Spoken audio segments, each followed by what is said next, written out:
이어서 모닝와이드 3부가 방송됩니다.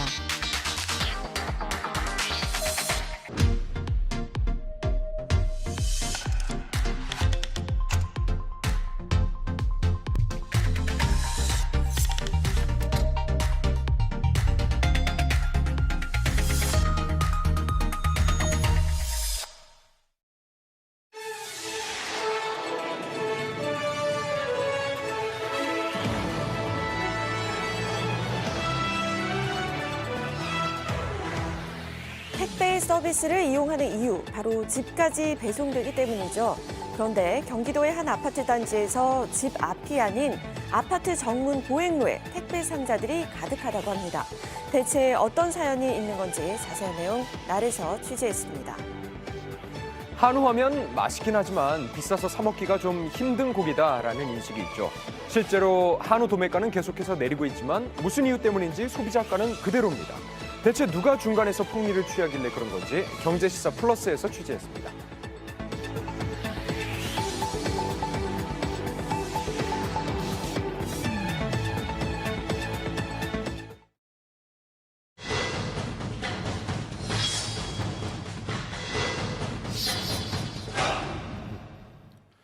조용하던 한 대규모 아파트 단지에서 대란이 벌어졌습니다.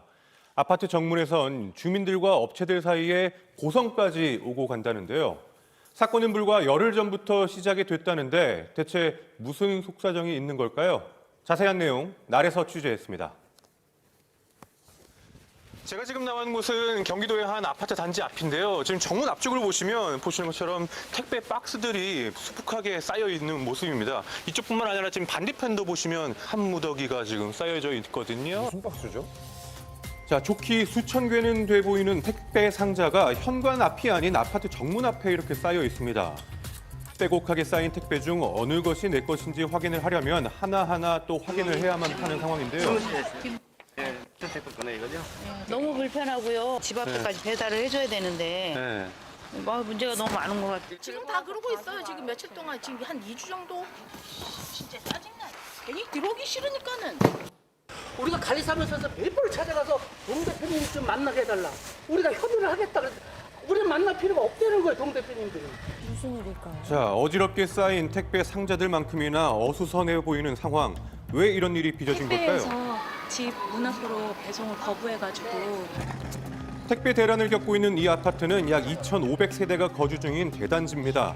하루 동안 쌓이는 택배량만 무려 2,000개가 넘는다는데요. 혼잡한 상황 속에서 분실 사고 역시 빈번하게 일어나고 있습니다. 택배 기사들도 이렇게까지는 하고 싶지 않았다고 이야기를 합니다.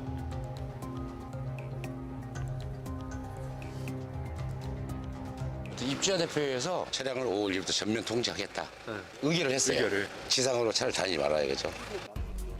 자, 이번 택배 대란의 원흉, 지난 1일부터 시작된 택배 차량 운행 전면 금지 조치 때문인데요.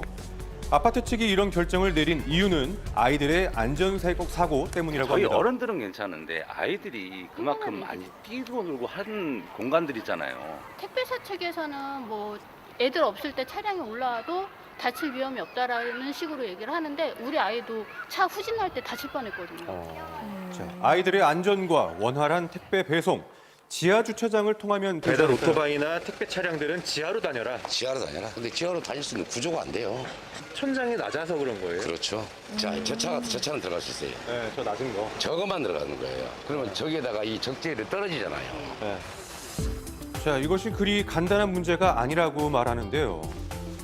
자, 해당 아파트의 지하 주차장 입구인데요. 입구를 보시면 제한 높이 2.3m라고 좀 표시가 되어 있는 걸 볼 수가 있습니다.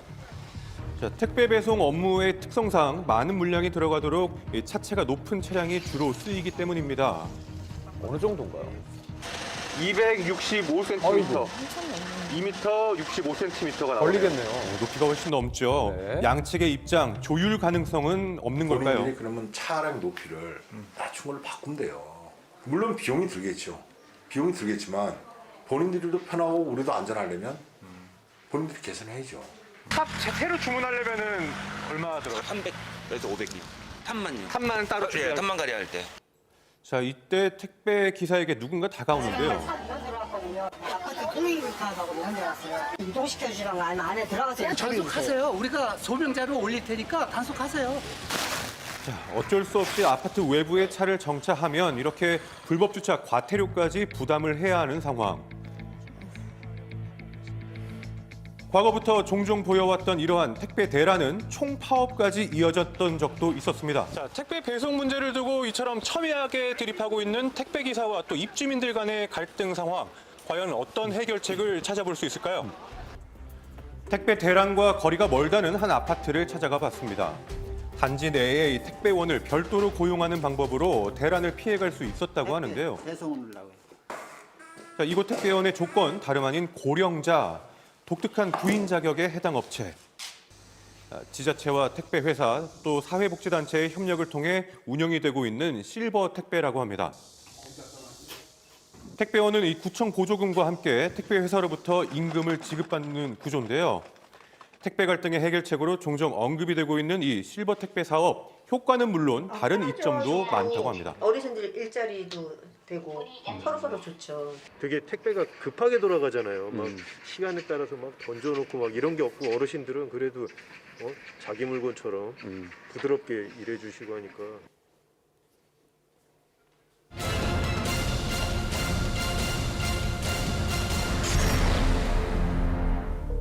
벌써 며칠째 전화를 받지 않는 두 딸. 불안한 기분을 떨칠 수가 없었습니다. 얘네들 왜 전화를 안 받아? 무슨 일 있는 거 아니야? 며칠 동안이나 전화를 받지 않는 두 딸. 혹시나 무슨 일이 생긴 게 아닐까 걱정한 어머니가 찾아가 수차례 문을 두드려 봤지만 아무런 대꾸도 들려오지 않았습니다. 얘네들이 어떻게 된 거야? 무서우리만큼 고요했던 집안. 가장 먼저 느껴진 건 다름 아닌 코가 떨어질 듯 지독한 악취였습니다. 딸 왜 이래? 사망한 둘째 딸의 시신을 발견한 어머니는 간신히 정신을 부여잡고 첫째 딸의 방문을 열어젖혔습니다. 주검이 된 두 딸과 마주한 어머니, 마치 악몽 속에 갇힌 것만 같았습니다. 각각의 방에서 사망한 채로 발견된 자매. 대체 이들 자매에게 무슨 일이 벌어진 걸까요? 자매의 시신에서 발견된 공통점, 다름 아닌 교살의 흔적이었습니다. 목이 졸렸을 때 압력으로 인해 안구에 발생하는 출혈 증상인 일혈점, 그리고 긴 끈 형태의 멍자국이 발견된 자매. 한치의 다름없이 똑같았던 범행 수법, 하지만 한 가지 다른 점이 있었습니다. 언니의 시신은 부패가 상당히 진행된 반면 동생은 그 정도가 덜했던 겁니다. 형사님, 피해자들 부패 정도로 봤을 때 언니가 먼저 사망을 하고 동생이 사흘 뒤에 목숨을 잃은 것 같습니다. 언니와 동생이 사흘의 간격을 두고 차례로 살해됐다는 추정이었습니다. 자매의 집에 있던 달력의 일정표를 확인해 본 결과 동생이 해외여행을 다녀왔다는 사실이 확인됐습니다. 귀국한 날짜가 바로 사망 추정일인 상황이었습니다. 언니 나왔어. 언니를 살해하고는 숨어 있었던 범인. 귀국한 동생의 목숨마저 빼앗은 걸까? 범행 현장 곳곳을 정밀 감식했지만 뚜렷한 범인의 흔적은 없었던 상황. 두 딸을 한순간에 잃게 된 어머니. 의미심장한 얘기를 꺼내놨습니다.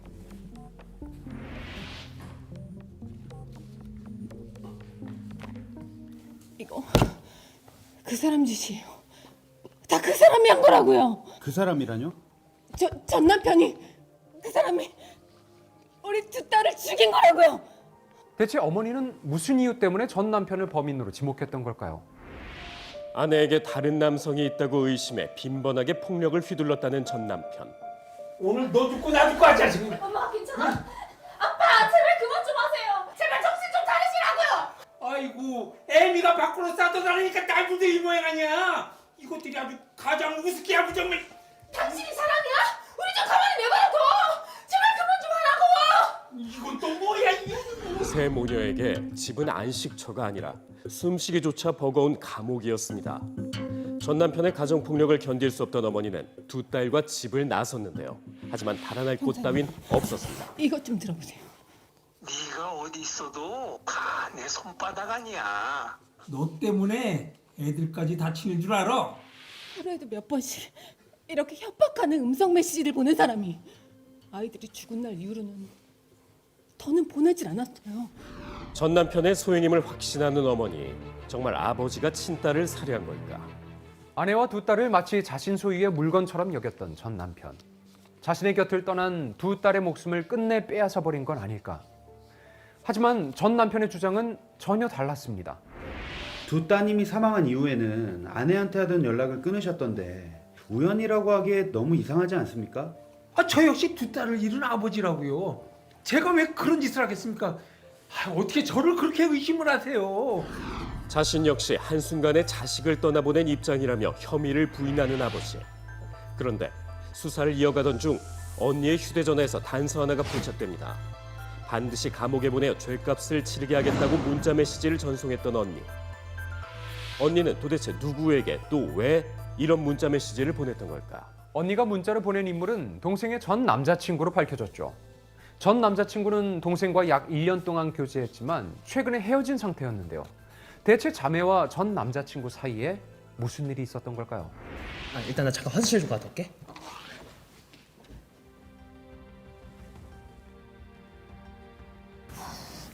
지웠다고 했는데.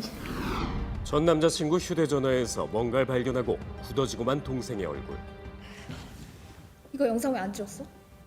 진짜 미안. 내가 진짜 깜빡했어. 거절에도 불구하고 끝까지 고집을 부렸던 전 남자친구를 이기지 못해 끝내 원치 않는 촬영을 하게 됐던 동생. 크게 실망해서 뒤늦게 헤어지자며 이별을 통보하게 됐는데요. 끊어내려 해도 끊기지 않았던 악연. 왜 왔는데? 야, 너 핸드폰 내놔. 내가 왜? 내 놓으라고. 그니까 왜 나한테 상처를 줘?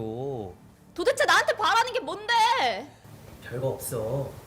그냥 헤어지자고만 안 하면 돼. 근데 한 번 더 헤어지자고 하면 인터넷에 네 얼굴 다 도배될 줄 알아. 뭐? 잘 생각해봐. 자신의 동영상이 인터넷에 유포될까 두려워 잠조차 이룰 수가 없었는데. 동생 뭐해? 너 무슨 일 있어? 언니, 나 어떡해? 동생은 긴 고민 끝에 언니에게 모든 사실을 낱낱이 털어놓기 시작합니다. 곧장 경찰서로 찾아가 동생의 전 남자친구를 고소한 언니. 공무원 시험을 준비하고 있던 전 남자친구가 찾아와 무릎을 꿇으며 제발 고소를 취하해달라고 빌었지만 끝까지 받아들이지 않았습니다. 자매와 악연으로 얽힌 전 남자친구. 혹시 그가 사건의 범인인 건 아닐까? 불법 촬영한 동영상으로 전 여자친구를 협박해 고소를 당한 상태네요. 그 와중에 피해자들이 살해된 채로 발견됐는데 혹시 당신이 그랬어요? 이거 제가 인정할게요. 근데 그 사람 죽인 거는 제가 안 그랬어요. 진심으로 반성하고 있었다는 진술. 정말 자매의 사망과 무관한 걸까? 언니와 동생이 약 사흘의 시간을 두고 각각 살해된 상황. 그렇다면 언니의 사망 추정일 자매의 집으로 찾아왔던 인물이 자매 살인 사건의 범인일 가능성이 몹시나 유력했습니다. 네, 말씀 좀 묻겠습니다. 예. 사건 발생 추정일에 옆집 찾아왔던 사람 기억하세요? 예, 기억합니다. 그럼 이 두 사람 중에 누굽니까? 이 사람이에요. 이 사람. 이웃이 지목한 건 바로 자매의 아버지. 문 잊어버리기 전에 빨리 열어. 빨리 열어. 엄마 여기 없어. 여기 없다고. 못 믿겠어. 들어와 보던가. 문을 걷어차고 고함을 지르는 등 행패를 부린 끝에 결국 집안으로 들어섰다는 사실이 밝혀진 겁니다. 첫째 딸 사망 추정일에 자매 집으로 찾아갔다는 목격담이 확보됐습니다. 맞습니까? 맞아요. 그때 그 큰딸이 문을 열어줬습니다. 그런데 그땐 정말 아내가 집에 없었습니다. 그래서 바로 나왔다고요. 자신이 집에서 나올 때까지만 해도 딸은 살아있었다고 언성을 높입니다. 경찰은 동생의 전 남자친구의 행적 역시 조사했는데요. 전 여자친구가 귀국하는 날짜에 맞춰 집으로 찾아갔다는 진술이 입수됐습니다. 전 남자친구의 진술은 사실인 걸까? 자매 집 인근 CCTV를 감식한 결과 언니의 사망일로부터 사흘 뒤에 자매 집으로 향하는 것이 확인돼 진술과 정황이 일치하고 있었습니다. 진짜 정말 마지막으로 고소 취하를 부탁하려고 찾아갔던 건데요. 문도 안 열어주고 아무 소리도 안 났었어요. 그래서 그냥 집에 아무도 없는 줄 알고 포기하고 그냥 집으로 돌아왔어요. 진짜 정말이에요. 아무런 대꾸도 들려오지 않아서 곧 단념하고 집으로 돌아갔다는 전 남자친구의 증언으로 봤을 때 자매가 이미 아버지에게 살해당한 후 방문했을 수 있었습니다. 오랜 학대와 모진 가정폭력, 범행 발생일 집으로 찾아간 것까지 모든 정황이 아버지를 가리키는 상황. 하지만 오로지 의혹과 정황만으로 범인이라 단정지을 수 없었습니다. 자매의 시신을 정밀 부검한 결과 믿기 어려운 사실이 밝혀집니다. 두 피해자 아무래도 같은 날짜에 살해된 것 같습니다. 북쪽에 있던 언니 방 창문으로 햇빛이 쏟아져 들어와 방 내부 온도를 높였고 이로 인해 가속화된 시신의 부패 속도. 반면 동생의 방은 남쪽에 있고 창문이 없어 햇빛이 들어오지 않았던 상황. 이것이 부패를 더디게 만든 겁니다. 가장 중요한 건 온도예요. 같은 아파트라더라도 햇빛이 드는 쪽은 부패가 확연히 차이가 나죠. 같은 시간대에 사망했다 하더라도 날짜가 전혀 다른 것도 부패 속도가 완전히 다른 경우도 많이 있습니다. 자매가 각각 입고 있었던 옷과 방의 위치, 창문의 여부로 인해 시신 부패 속도의 차이가 빚어졌지만 같은 날 살해됐다는 결론이었습니다. 그렇다면 아버지가 집을 찾아갔던 날 이후로도 언니는 살아있었다는 건데요. 자매가 한날 한시에 살해됐다면 동생이 해외여행에서 돌아온 날이 범행 발생일일 수밖에 없는 상황. 문제의 날짜에 자매를 찾아온 인물이 있었으니 바로 전 남자친구였습니다.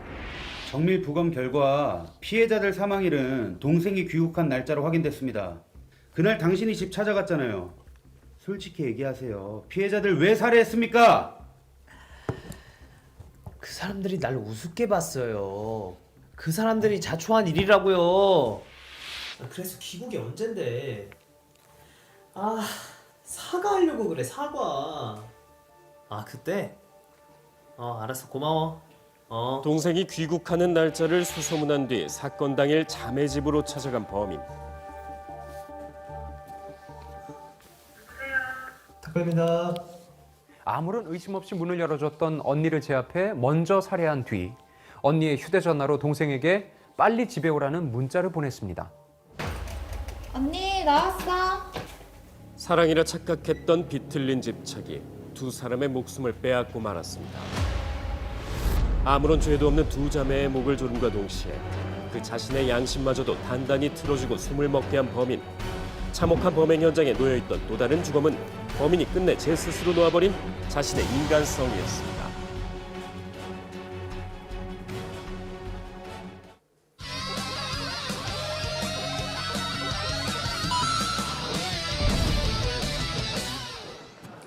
치솟는 물가가 걱정스러운 요즘 한우를 저렴한 가격으로 먹을 수 있는 곳이 있다는데요. 가격 걱정 안 하고 온 가족이 배불리 먹을 정도라고 합니다. 가성비 요즘 얘기하는 거 최고야. 282g에 26,280원. 2플러스 등심이 100g에 9,000원대로 저렴한 가격. 일반 식당의 절반도 안 되는 가격의 비밀이 뭘까요? 한우 직영으로 알고 있어요. 농가에서 키운 소를 직접 가공해 저렴한 가격으로 제공하는 정육 식당인 겁니다. 등심이요. 마트에서 많이 사봤는데 엄청 여기가 싸요. 또 고기도 맛있어요. 한우 등심. 1등급 한우 등심이 6,000원대로 파격적인 가격. 정육점이나 대형마트 등 9,000원대인 다른 소매상들과 비교해보면 3분의 2 가격으로 훨씬 더 저렴했습니다. 왜 이런 가격 차이가 발생한 걸까요? 제조업에서 바로 판매하는 소비자한테 직접 넘어가는 중간 유통이 없는 그런 형태다. 7단계가 넘는 유통 과정을 직영으로 운영하면서 수수료나 운반 비용이 절감돼 소비자에게 저렴하게 제공할 수 있다는 건데요. 유통 과정이 가격에 어떤 영향을 미치는 걸까요? 최근 시세는 도매가와 소비자가가 약 2배 차이가 나는데요. 그 이유가 궁금해졌습니다. 속값은 떨어지는데 사실 상대적으로 고기값은 그렇게 안 떨어지잖아요. 그러니까 그게 원인이 뭐겠어요? 유통 과정이겠지. 결국은 누가 돈을 버는 건 중간 유통이 돈 버는 거죠. 유통이 돈을 벌기 때문에 결국은 소비자는 비싸게 먹고 농업들은 기본적으로 불가능하다는 거죠. 속값 폭락에 어려움을 호소하던 농민들 입장은 어떨까요? 도축을 해서 이 차를 봐서 사서 이렇게 이제 바로 소비자한테 가는 방법도 있을 텐데 제가 궁금해서 이제 해외 다른 나라들의 사례를 한번 찾아봤는데요. 호주 같은 경우에는 유통이 2단계에서 3단계로 끝나버리더라고요. 그렇게 단줄일 수 있는데 우리나라 유통구조는 좀 너무 복잡한 느낌이 많이 드는 건 사실이에요. 호주 같은 나라는 수출 중심의 어떤 시스템을 갖다 보니까 방목 중심의 아주 저비용 구조를 갖고 있어서 한국에 들어올 수 있는 계기를 만들게 되는 거고요. 우리의 경우는 이제 산지에서 수집을 하고 또 경매를 중도 매인을 하면서 또 1차 가공, 2차 가공, 포장료까지 가는 단계를 다 거치게 되기 때문에 마진을 붙여야 되겠죠. 근데 그것이 가장 정상적인 마진이라도 단계가 높아지면 결국은 원가 상승을 만들어내는데 관여할 수밖에 없겠죠. 우리나라 구조의 경우 유통비가 차지하는 비중은 2021년 기준 54%로 절반 이상을 차지했습니다. 그렇다면 대체 누가 유통 과정에서 이득을 취하는 걸까요? 먼저 경매를 통해 한우를 가져가는 중도 매인을 만나봤습니다. 오늘 70마리 정도 샀습니다. 중도 매인이 가공업체로 넘길 때 풍미를 취하는 걸까요? 구조가 아니에요. 왜냐면 중도매업이라는 거는 부동산 중개업하고 똑같아요. 상품 중개, 저희는 서비스업이기 때문에 법적으로 정해져 있어요. 그 이상을 못 받아요. 법적 수수료가 1.3%예요. 근데 저희는 이런 얘기를 들을 때마다 우리가 그랬으면 빌딩 졌지라고 얘기를 할 정도로 우린 그렇게 안 나와요. 그럼 가공업체에서 풍미를 취하는 걸까요? 순수하게 살코기를 쓸 수 있는 게 한 45%에서 40%밖에 안 나와요. 포장을 해서 그걸로 이제 각 도매시장으로 또 나가게 돼요. 도매업체들이 한 6%대의 수익률을 놓고 시작을 해요. 그러면 직원들 급여 주고 임차료 주고 부자재값 내고 나면 한 1.98%에서 1.2%의 순수익이 나와요. 순수익이 정해져 있다면 어디서 문제가 생긴 걸까요? 안녕하세요. 소매상인 정육점에 확인해봤습니다. 보통 정육점은 30%. 손질 안 하고 그대로 주면 싸게 파는데 손질하면 다 벌어지잖아요. 로스가 나니까 5% 6%가 로스예요. 기름을 제거하는 과정에서 발생한 손해를 줄이기 위해 약 30%의 이익금을 남기면서 비용이 증가하게 된다는 것. 농가 쪽만 지금 죽으려고 하지 소가 많이 내려가가지고 유통하는 거는 똑같아요. 별 차이가 없어요. 대형마트 또한 경매를 통해 대량으로 고기를 매입해도 약 40%의 이익금을 남겨 소비자들이 싸게 살 수 없다는 겁니다.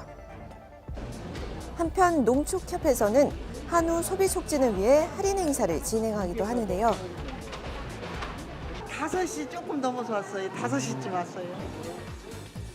소비자가는 여전히 비싸 행사 당일 길게 늘어선 줄을 볼 수 있었습니다. 저희가 마지막 줄이에요? 네. 우리? 네. 우리는 좀 10분 전에. 우리는 등심은 못 사가요. 그래서 어떤 거 사시려고? 우리는 이제 남들 다 사고 난 집거리나 이제 주워가지고 이렇게 할인 행사에서도 한 번도 사본 적이 없어요. 할인 행사가 진행될 때마다 이런 모습은 반복되는데요. 원하는 부위를 잡기 위해 분주히 움직이는 손. 행사 기간에 저렴하게 구매할 수 있지만 소비자들이 아쉬움을 달래긴 부족했습니다. 아쉽죠. 온 김에 이렇게 아침에 일찍 왔는데 더 샀으면 좋은데 안 줘. 1인당 3팩으로 제한된 수량. 심지어 안심은 하루 50팩, 특수 부위는 30팩으로 한정돼 있어 드시면 구경도 못 한다는데요. 원하는 건 사셨어요? 원하는 거 다 못 샀지. 없어서. 뭘 살려고 하셨는데요? 등심하고 안심 살려고 왔는데 다 떨어져서 못 샀어요. 2월 달에 대제올 세일을 해서 고기가 좀 팔렸는데 그때도 뭐 주름제 고거리 그다음에 불고기는 싼 부위 이제 할인을 했잖아요. 네. 그러니까 막상 소비자가 이제 가보니까 뭐 고기는 없고 또 등심 것은 하지도 않고 이러니까 이제 실효성이 떨어진 거죠. 할인은 잠깐일 뿐 한우값은 내려가지 않았습니다. 세일을 하면 주위에 저희점은 다 장사 안 되고 경쟁 상대예요. 축협이다. 저도 축협에서 3년 다녔는데 축협은 그냥 자기네들이 또 이게 정육점처럼 들어가가지고 팔고 그냥 유가공 가지고 있는 거예요. 그러니까 유가공에서 퍼센트를 조금 받고 어차피 자기네들 거니까 그냥 싸게 행사 넣으면 엄청 싸게 되고 있어요. 평상시에는 비싸요? 축협은 마진을 봐야 하니까 되죠. 소매상들의 주장에 대해 농축협 측은 어떤 입장일까요? 50% 팔면은 제가 남질 않아요. 그렇게 팔아도 저희 마진율은 저희가 25%, 30% 이하거든요. 농축협이 가지고 있는 그런 판매 매장들이 이익을 내고 수익을 내는 데 역할로 좀 귀결되지 않았나 할인 행사가 능사가 아니라 체감할 수 있는 저유통 구조에서 나온 고기를 소비자가 접근할 수 있는 판매장 또는 신유통 체계가 지금 축협은 고민해야 될 때가 됐다고 보는 거죠. 전국에 있는 판매장을 활용해 유통 단계를 줄일 수 있다는 의견. 농축협의 입장은 달랐습니다. 우리가 통제를 못해요. 솔직히 말해서 농민을 섬기는 조합이에요. 저희 축협은. 농민이 좀 가는데 우리 축협에는 우리가 당신네 수를 다 수하지 말고 한쪽으로 내라고 하면 농민들이 웃어버려요. 농민들은 당장의 생계가 큰 걱정이라는데요. 소비자들도 저렴한 가격에 한우를 구매하긴 어려운 상황. 고충 해결과 양질의 한우를 저렴하게 구매할 수 있도록 농축협의 방안 모색과 개선 노력이 필요해 보입니다. 네, 요즘 병원이 문전성시를 이룰 정도로 급격하게 증가하는 환자가 있습니다. 바로 감기 환자인데요. 네. 실제로 주변만 봐도 이 감기 때문에 고생하는 분들 정말 많더라고요. 그런데 맞습니다. 우리 몸에 나타나는 여러 가지 증상 중 콧물이 흐르는 건 단순한 감기 때문이 아닐 수 있다고 합니다. 그렇습니다. 이 소문에 의하면 콧물의 양이나 점도를 보면 그 원인을 어느 정도 예상할 수 있다는데요. 네. 자, 그 진상을 알아봤습니다. 수상한 소문에서 확인해 보시죠.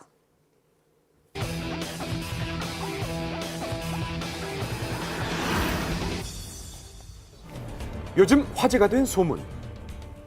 2, 3일 지나면서부터 색깔이 노랗게 변하다가 냄새가 나기도 하고 색깔이 진해지고 찐득찐득해질수록 조금 더 세균이나 바이러스 감염을 의심할 수 있는 상태입니다. 소문에 따르면 이것이 어떤 색을 띠는지 또 이것의 점도를 살펴보면 감염의 원인을 알아챌 수 있다고요. 네, 날씨가 따뜻해졌지만 독감 환자가 계속 늘고 있습니다. 감기와 눈병 환자가 크게 늘고 있습니다. 오히려 환자 수가 반등했습니다. 3년 동안 코로나를 앓았잖아요. 그래서 개인 위생 철저히 하다 보니까 너무 면역 상태가 깨끗해져 버렸어요. 쉽게 얘기해서. 사회적 거리두기와 마스크 착용으로 충분한 면역이 형성되지 않았다면 감염의 위험성은 자연히 커질 수밖에 없죠. 독감도 유행하고 일반 감기도 유행하고 알레르기 비염 시즌이라서 환자분이 급증하는 추세인 것 같아요. 코로나19 사태의 장기화로 그동안 잊고 지냈던 바이러스성 질환, 여기에 알레르기 비염까지 더해져서 각별한 주의가 필요한 상황. 상기도의 감염을 제일 많이 일으키고 코감기가 진짜 많은 것 같아요. 그래서인지 코감기와 관련한 이런저런 말이 많습니다. 혹시 여러분은 병원에 갈지 말지 망설여질 때 어떻게 결정하세요? 한간에는 콧물의 색이 내원 여부를 판가름짓는 결정적인 요소라고 하는데 이거 정말 믿을 수 있는 이야기인지 확인해 볼까요? 면역에 대한 반응 때문에 이제 생기는 거죠. 그런 사인이 가능성이 높은 거죠. 유추할 수는 있어요. 대체 콧물이 뭐길래 그 색깔만으로도 감기가 맞는지 아닌지 어느 정도 추측이 가능하다는 걸까요? 발생하는 원인부터 꼼꼼히 따져보기로 했습니다. 코 안에 이렇게 부비동이라는 공간에는 하루에 한 300에서 600ml 정도의 콧물을 만들어내요. 흔히 병적인 증후로 여겨지지만 사실 정상적으로 분비되는 콧물은 우리 몸에 득될 꽤 더 많죠. 윤활제 역할을 하듯이 콧물이 안에 있어야지 온도 조절이나 습도 조절, 가습 효과도 같이 도와줄 수 있어요. 평소에 콧물은 섬모 운동에 의해서 흘러 목 뒤로 넘어가는데요. 우리는 감염이 된 뒤에야 그 존재를 인식할 수 있습니다. 지나치게 많은 양이 생성됐을 때에만 콧물이 흐르거나 기관지를 자극해서 기침을 유발하기 때문인데요. 그 양이 많아질수록 왠지 맑은 콧물이 탁해지는 느낌이 들기도 하고요. 저마다 다른 색을 띠는 이유에 대해서 알아봤습니다. 안쪽에 아무래도 염증 물질이랑 세균 물질이 섞여서 그런 식으로 보이는 거예요. 우리 뭐 피부도 마찬가지잖아요. 어디 뭐 다치거나 그러면 진물이 나오고 뭐 고름 생기듯이 면역에 대한 반응 때문에 이제 생기는 거죠. 감기의 초기 증상이라고만 생각했는데 콧물이 노란색일 때는 단순한 감기 또는 부비동염을, 초록색일 때는 더 심화된 부비동염을 의심해야 하고요. 이처럼 붉은 빛을 띨 땐 점막 출혈을, 그보다 탁한 암갈색일 땐 악성 종양이나 결핵을 의심해봐야 한다고요. 안쪽에 부비동 안에 농이 오랫동안 고여있을 경우 누런 코나 찐득한 코가 나올 수 있어요. 소문과 마찬가지네요. 부비동염이 오래돼서 진균, 곰팡이 이런 것들을 만들어낼 정도로 오래됐을 경우에는 초록색 콧물도 나올 수가 있어요. 초록색도 얼추 비슷하죠? 붉은색 콧물일 경우에는 뭐 코피가 났을 때 이렇게 일시적으로 조금 섞여 나올 수도 있지만 갈색 계열의 검붉은 색깔의 콧물이 나올 경우 드물긴 하지만 코 안쪽에 암을 의심할 수도 있어서 한번 정밀 검사가 필요할 것으로 생각이 돼요. 그렇다면 오늘의 수상한 소문은 사실로 여겨도 되는 건가요? 콧물의 색깔로 감기 여부는 물론이고 암의 징후까지 알아챌 수 있다는데 지금부터라도 제대로 살펴봐야겠다고 생각하시는 분들 여기 집중해 주세요. 콧물만 보고 이거다 이렇게 말할 수는 없는 상태입니다. 그렇지 않습니다. 아니 그렇지 않다니까요. 콧물의 색으로 병을 알 수 있다는 건 근거가 없는 이야기일까요? 그 때문에 병을 걱정할 필요는 없겠습니다. 누렇다고 무조건 축농증 의심하시진 않으셔도 돼요. 소문처럼 부비동염이 아니어도 노란색 콧물이 나올 수 있는 백혈구 건가요? 같은 것들이 더 균을 잡아먹기 시작하면서 그 부산물이 이제 고름처럼 누런 코거든요. 그렇다면 초록색 콧물은 어떤가요? 녹색으로 굉장히 이 농성이 굉장히 안 좋아 보인다. 눈에 보기에도 그런 경우는 이제 아주 드물게 나쁜 세균 감염이 있을 수 있어요. 흔히 저희들이 뭐 녹농균 이야기 하는데 녹농균 감염처럼 세균 감염만으로도 녹색 콧물은 나올 수가 있다는 겁니다. 꼭 균의 종류뿐이 아니고 그 환자분의 어떤 컨디션이라든지 또 점막 상태, 지내신 공기 환경에 따라서도 색깔이 조금 더 차이를 보일 수가 있거든요. 콧물의 색깔만으로 섣부른 판단을 할 필요는 없다는 것. 그렇다면 그 색깔과 질병의 연관성 어떻게 보는 게 현명하죠? 색깔이 진해지고 찐득찐득해질수록 뭔가 좀 더 감염이 심화되고 있다는 상태로 알고 계신 건 좋을 것 같아요. 코감기 환자가 많은 만큼 화제가 되는 소문은 또 있습니다. 한쪽에서는 코를 3개 푸는 게 좋다고 하고요. 또 다른 쪽에서는 오히려 축농증이 악화된다며 말리고 있는 상황인데요. 자, 그렇다면 과연 코를 3개 푸는 건 우리에게 득일까요? 실일까요? 코를 너무 세게 풀면 음압이 걸려서 오히려 세균이 담긴 그 누런 코가 이관을 통해서 귀로 들어가서 중이염을 일으키는 경우가 많거든요. 코 속의 염증이 부비동이나 이관에 전파되면 중이염에 걸릴 수 있다는 거죠. 특히 어린아이는 주의해야 한다고요. 이 관의 길이가 짧아요, 애들은. 첫째. 그리고 두 번째는 이 굴곡이 어른보다 적어요. 이 균이 잘 타고 올라가죠. 그러니까 중이염이 더 잘 생기죠. 코를 3개 풀어서 콧물을 제거할 수 없다면 또 어떤 방법이 있을까요? 일각에서는 코 세척이 답이라고 이야기하던데 이건 믿어도 되나요? 무조건 정답은 또 아니에요. 염증이 심한 상태에서 오히려 세척을 하면서 오히려 그 균들이 귀나 다른 쪽으로 퍼질 수도 있고 또 코가 너무 자극되면 오히려 콧물이 더 늘어날 수도 있거든요. 그래서 그 일부 도움이 되시는 분도 있지만 도움이 안 될 수도 있어서 그건 의사 선생님과 그 상태에 보고 상의해서 결정하시는 게 좋을 것 같아요. 코감기가 왔을 때는 무조건 하시는 건 좋지 않을 것 같아요. 예. 코감기에서 빨리 벗어나는 방법. 건조하지 않은 환경에서 잘 자고 잘 먹고 푹 쉬는 게 중요합니다.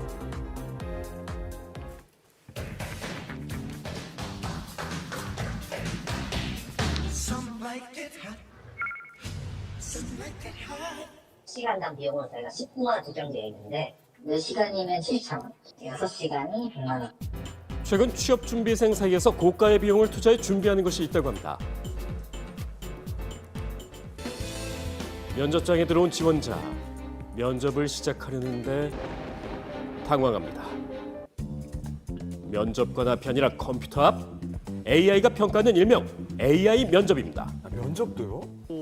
저는 가능하면 사람이랑 좀 면접을 하고 싶어서 아직은 좀 꺼리낌이 있을 것 같아요. 사람 대 사람으로 하는 게 아니라 기계가 앞에 있고 화면을 보고 하는 거니까 조금 그때그때 대처하기가 조금 어려울 것 같기도 하고. 엇갈리는 반응 가운데 이미 도입된 AI 면접. AI 면접이 본격적으로 도입된 게 코로나 때문에 그래요. 근데 회사에서 신입사원들을 뽑아야겠고 면담, 면접하는 거를 비대면을 하다 보니까 AI를 사용해서 이제 면접을 하자. 그렇게 해서 AI 면접관이 도입됐거든요. 직원 채용을 위한 비용이 감소하고 효율적이란 점에서 AI 면접 방식을 도입한 기업들 중 과반수 이상이 도움이 된다고 답했습니다. 지난해 상반기 기준 AI 면접을 도입한 600여 곳의 다양한 기업. 과연 AI 면접은 대체 어떤 원리로 사람을 평가하는 걸까요? 제작진이 실제로 AI 면접을 봤습니다.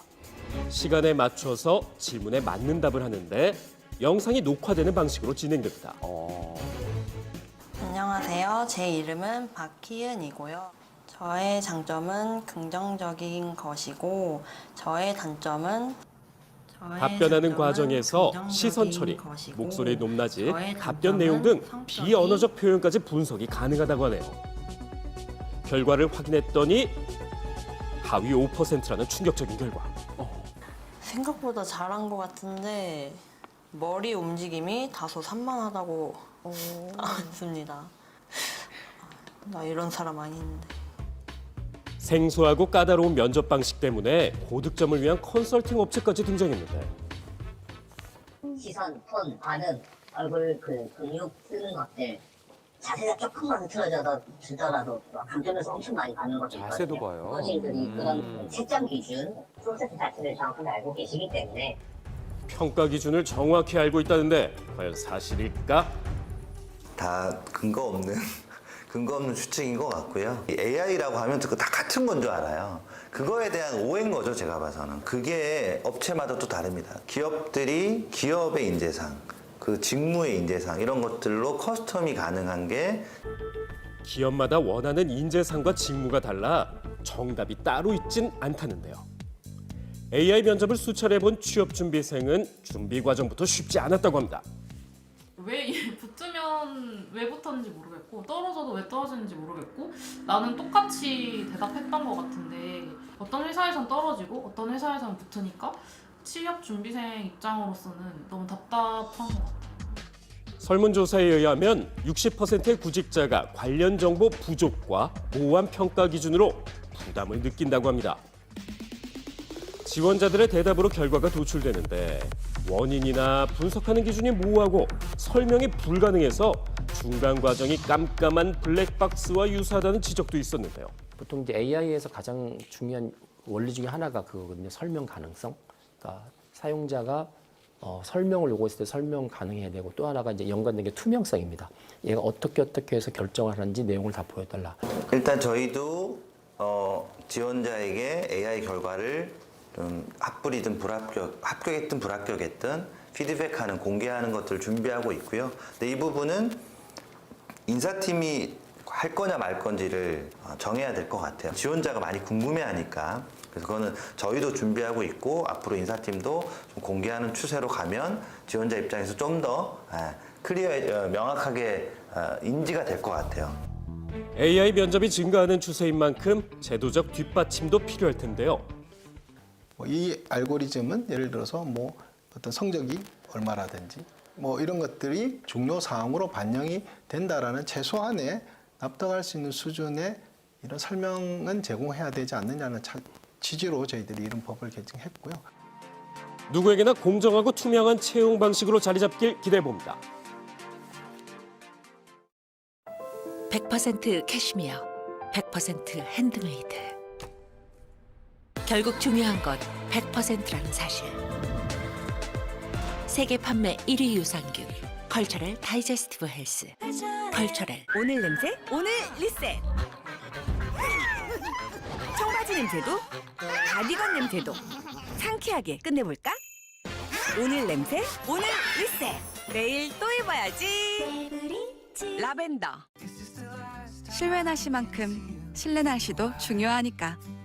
K웨더만의 AI 환기청정 솔루션으로 당신의 모든 날이 맑음. 날씨를 압니다. 날씨를 바꿉니다. K웨더. 어린이날을 맞아 선물 받았던 장난감들. 하지만 가지고 놀다 보면 이렇게 망가져 버릴 수 있는데요. 이럴 때 어떻게 하면 좋을까요?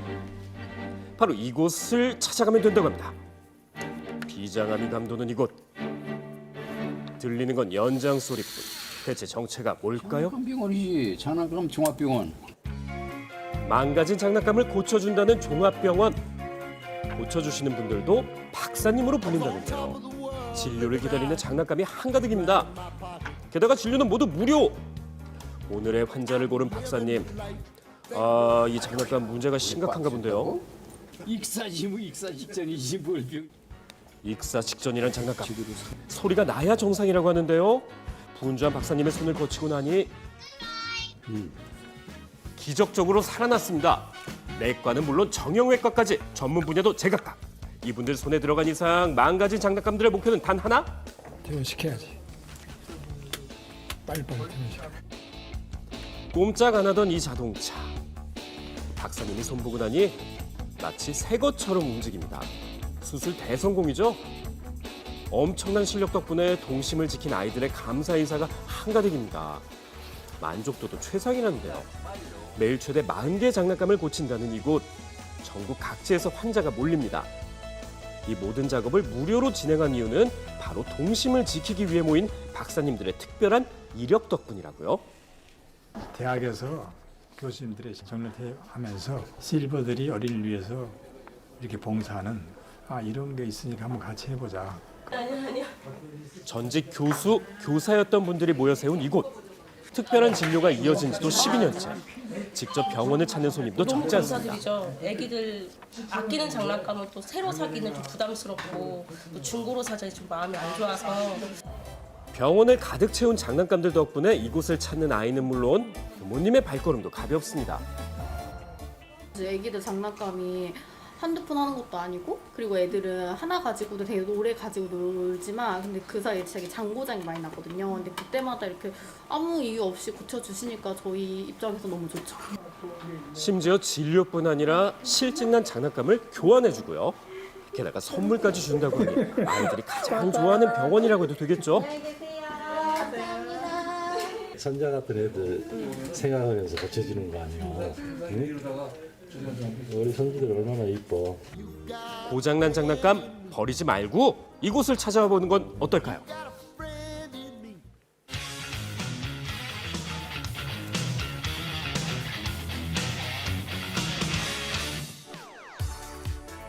네, 연예뉴스 강경윤 기자와 함께합니다. 네. 그룹 엑소의 멤버 카이가 오늘 입대를 한다고 하는데요.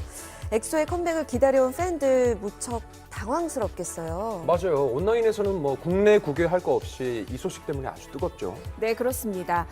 엑소의 완전체 컴백을 준비하던 중 들려온 소식이었는데요. 카이 본인조차 갑작스럽다는 반응이었습니다. 네. 하지만 이후에 삭발한 모습도 공개하기도 했는데요. 자세한 소식은 화면으로 만나보시죠. 네, 글로벌 인기 그룹 엑소가 최근 팬미팅을 열고 5년 만에 완전체 컴백을 예고한 가운데 지난주 수요일 멤버 카이의 갑작스런 군복무 소식이 전해졌습니다. 엑소의 컴백 준비와 8월 단독 콘서트가 예정돼 있던 카이는 준비한 게 많았는데 아쉽다는 심경을 밝혔습니다.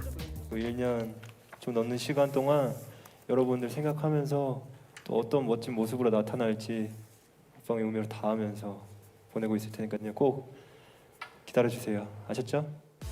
어제 오후에 카이는 삭발한 사진을 공개했습니다. 카이의 예상치 못한 입대에 대해 소속사와 병무청 간의 진실 공방이 벌어지기도 했죠. 소속사 측은 카이의 갑작스러운 입대가 최근 병무청 규정 변경으로 인해 입영 연기가 되지 않았기 때문이라고 설명했는데요. 이에 대해 병무청은 최근 복무 규정 변경 부분은 없었다며 소속사 입장에 대해 유감이라고 전했습니다. 병역 연기는 질병 및 심신장애, 가족의 위독과 사망, 학교 입학시험 응시, 그 밖에 부득이한 기타 사유 등으로 2년 내 총 5회까지 가능합니다. 기타 부득이한 사유로 연기 신청을 하는 경우에는 3개월간의 기간 내에서 연기를 신청할 수 있고 연기 사유가 계속되면 3개월 추가가 가능하다고 되어 있습니다. 그런데 병무청은 기타 부득이한 사유로 3개월씩 5번까지 연기가 되는 건 아니라고 해석하고 있어서 입장이 다르게 나온 것 같습니다. 이를 두고 일각에서는 최근 사회적 물의를 일으켰던 라비의 병역 면탈 문제로 인해 병무청이 관련 규정을 엄격하게 적용하기 시작한 게 아니냐는 해석도 나오고 있습니다. 이번 엑소 카이의 갑작스러운 입대로 인해 연예계도 술렁이고 있는데요. 2021년 6월부터 문화훈장이나 대중문화예술 우수자는 만 30세까지 입영 연기를 할 수 있습니다. 그런데 이에 해당되지 않을 경우 연예인뿐만 아니라 국방의 의무를 가진 모두가 만 28세가 되면 특별한 사유 없이 병역을 미룰 수가 없습니다. 따라서 1994년생 남자 연예인들은 올해 안에 군입대를 해야 합니다. BTS 멤버들도 진과 제이홉에 이어 군입대를 앞두고 있습니다.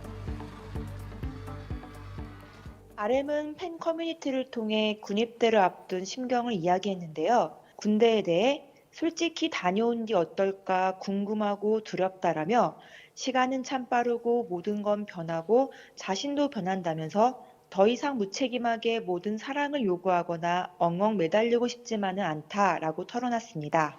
그리고 사내 맞선으로 큰 인기를 얻은 배우 김민규도 군입대를 준비하고 있으며 송강, 나인우 역시 연내 입대를 염두에 두고 활동하고 있는데요.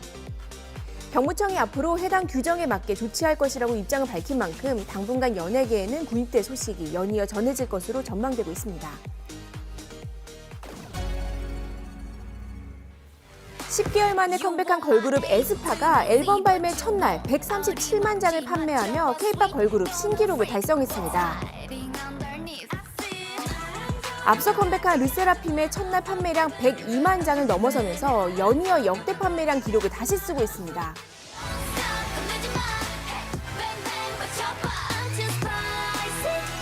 타이틀곡 스파이시는 다이나믹한 비트가 돋보이는 댄스곡으로 그간 들려줬던 강렬한 음악과는 또 다른 새로운 에너지가 느껴지는데요.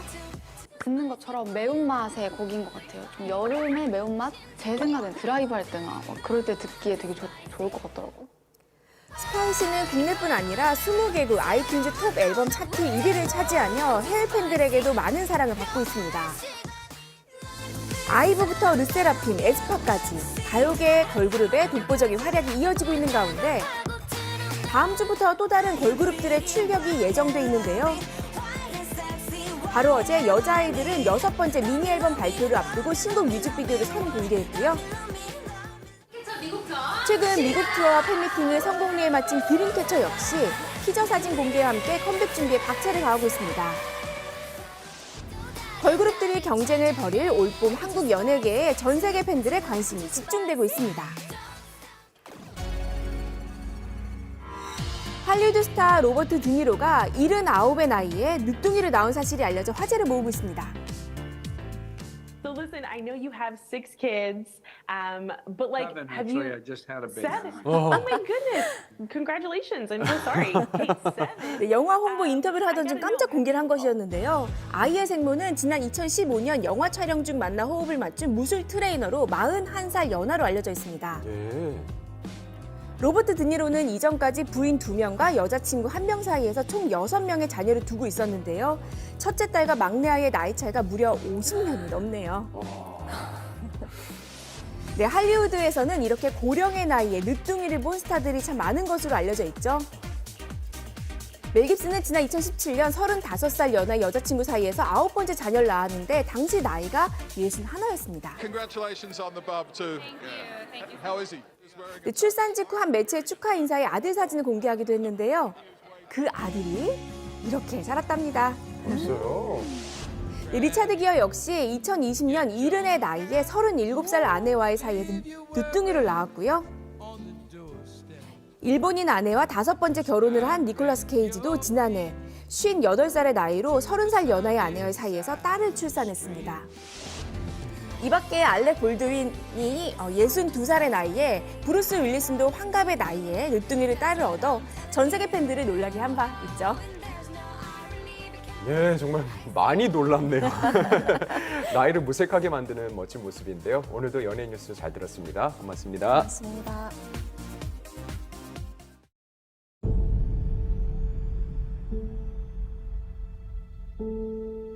당신이 꿈꿔왔던 SUV EV의 시작. 더 기아 EV9. Kia, movement that inspires. 요즘 초여름 날씨가 이어지고 있는데요. 오늘도 낮에는 덥겠습니다. 네. 낮 최고 기온이 서울 26도를 비롯해서 전국적으로 20도 이상으로 예상되는데요. 문제는 자외선 지수가 매우 높고 또 오존 농도가 나쁜 수준이라는 겁니다. 네, 이 오존은 눈과 호흡기에 염증을 유발한다고 합니다. 특히 마스크로도 막을 수 없을 정도로 미세먼지보다 더 위험하다고 하는데요. 최근에는 오존주의보가 지난해보다 더 많이 발령돼서 더욱더 주의가 필요하겠습니다. 오늘도 건강한 하루 보내시고요. 저희는 내일 아침에 다시 인사드릴게요. 고맙습니다. 고맙습니다.